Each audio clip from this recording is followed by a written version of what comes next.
چلے حماد، یہ اس کی ایک ڈائمنشن یہ بھی ہے کہ اگر کیسز کی سوللی اگر ہم بات کریں تو یہ جو ابھی یہ توشہ خانہ 2 جس میں ہمیں ریلیف ملا ہے، ہو سکتا ہے کہ یہ واقعی اس کیس میں اب چونکہ وہ اس طرح سے پروڈیوس نہیں کر پائے، یہاں پر بیل دینا ہی بنتی تھی، یہ وہ اس طرح سے جو سوچا جا رہا ہے کہ بھئی شاید بیک ڈور رابطوں کا آج ہم اس کی کڑی دیکھ رہے ہیں، اسی سلسلے میں شاید آج ریلیف بھی ملا ہے.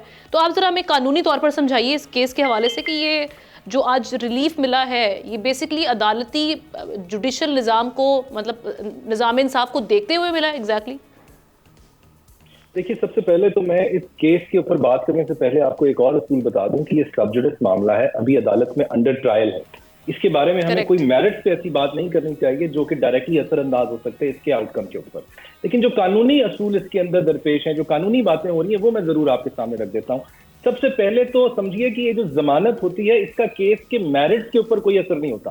اس کا مطلب یہ ہے کہ اگر آپ کو ضمانت مل گئی ہے تو یہ اس چیز کا سرٹیفکیٹ نہیں ہے کہ ابھی تک عدالت کی نظر میں آپ بے گناہ ہیں، یا اگر آپ کو ضمانت نہیں ملی تو اس کا مطلب یہ نہیں ہے کہ عدالت کی نظر میں آپ اس وقت قصوروار ہیں. جو چیزیں عدالت سامنے ضمانت کی حد تک رکھتی ہے، وہ جو چیزیں سامنے رکھتی ہے وہ میں آپ کے سننے والوں کے سامنے رکھ دیتا ہوں تاکہ ان کی رہنمائی ہو سکے. سب سے پہلے تو یہ دیکھا جاتا ہے کہ کوئی مزید کارروائی ابھی باقی ہے، ابھی مزید کارروائی کی ضرورت ہے یا باقی ہے. اگر ہوتی ہے تو عدالت ضمانت کی طرف مائل ہو جاتی ہے. دوسری طرف یہ دیکھا جاتا ہے کہ ملزم کو اگر ضمانت دی جائے گی تو کہیں وہ مفرور تو نہیں ہو جائے گا، کوئی مفروری کا خدشہ تو نہیں ہے. اگر مفروری کا خدشہ نہ ہو تو بھی ضمانت کی طرف عدالت مائل ہو جاتی ہے.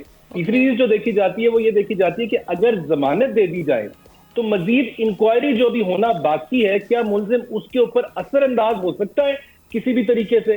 اگر اس کا جواب بھی نہ میں ہو تو بھی ضمانت دے دی جاتی ہے. اور جب یہ ضمانت دی جاتی ہے تو as a matter of routine اس کے آرڈر میں لکھا جاتا ہے کہ اس آرڈر کا کوئی بھی ریزلٹ، کوئی بھی افیکٹ ٹرائل کورٹ پہ نہیں ہونا چاہیے. ان کو اپنا انڈیپینڈنٹ مائنڈ اپلائی کرتے ہوئے کیس کو آگے لے کر چلنا چاہیے. دوسری بات جو as a matter of routine لکھی جاتی ہے وہ یہ لکھی جاتی ہے کہ کچھ بھی ایسے حالات آنے والے وقت میں ایسے ہو سکتے ہیں جس میں یہ ریلیف جو آج ملزم کو دیا جا رہا ہے یہ واپس لیا جا سکتا ہے. تو ضمانت کو میرٹس کے ساتھ کنیکٹ نہیں کرنا چاہیے. جو اس کیس کے اندر ایشو ہے وہ نان ڈسکلوجر آف ایسٹس کا ہے.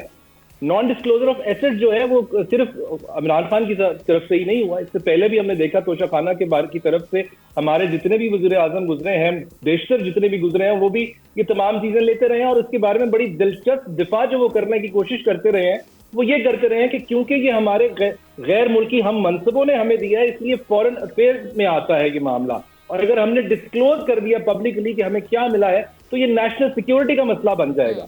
میرے نزدیک یہ بڑا مضحکہ خیز ایک دفاع تھا. اس وقت تو یہ بحث بھی ہونی چاہیے کہ کیا صرف جو آپ نے گفٹ ریسیو کیے ہیں وہ ڈسکلوز ہونے چاہیے، یا ساتھ ہی ساتھ جو آپ نے عوام کے ٹیکس کے پیسے کو استعمال کرتے ہوئے دوسرے ہم منصبوں کو گفٹ دیے ہیں تعلقات بنانے کے لیے، وہ بھی ڈسکلوز ہونے چاہیے یا نہیں ہونے چاہیے. تو یہ تو ایک بات رہی. جہاں پر عدالتی نظام کی بات ہے تو توشہ خانہ جیسے کیس ہو گئے، 1 جیسے کیس ہو گئے، 2 والا کیس اب آپ کے سامنے چل رہا ہے، عدت جیسا کیس ہمارے سامنے چل رہا ہے. عوامی رائے اس کے بارے میں یہی پائی جاتی ہے کہ یہ ایک نسبتاً کمزور کیس ہے. ان کے اندر ہم دیکھتے ہیں کہ ٹرائل بڑی جلدی کنکلوڈ ہو جاتا ہے، سزا بہت جلدی دے دی جاتی ہے، جبکہ نسبتاً جن کو زیادہ خطرناک کیس سمجھا جاتا ہے، فورن فنڈنگ والا کیس ہو، 190 ملین والا کیس ہو، تو فورن فنڈنگ والے کیس کو تو ابھی تک ڈیسائیڈ ہوتے ہوئے 10 سال ہو گئے، ابھی تک ڈیسائیڈ نہیں ہوا.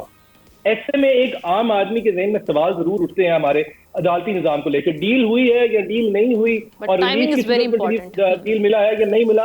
یہ تو میرے جو باقی پینلسٹ ہیں یہ بہتر بتا سکتے ہیں، لیکن میں آپ کو اپنے 2 سینٹس دوں گا. جو مذاکرات والی بات ہے اس کے اوپر بھی میں کچھ ایڈ کرنا چاہوں گا. میں نے ایک اور ایشو پہ بات کرتے ہوئے کہا تھا کہ نیگوسیشن پوزیشن آف پاور سے ہوتی ہے. جب آپ کی پوزیشن آف پاور نہ ہو تو آپ مذاکرات نہیں کرتے، گزارشات کرتے ہیں. جب آپ گزارشات کرتے ہیں تو اس کے بدلے میں آپ کو کوئی نہ کوئی ایشورنسز دینی پڑتی ہے.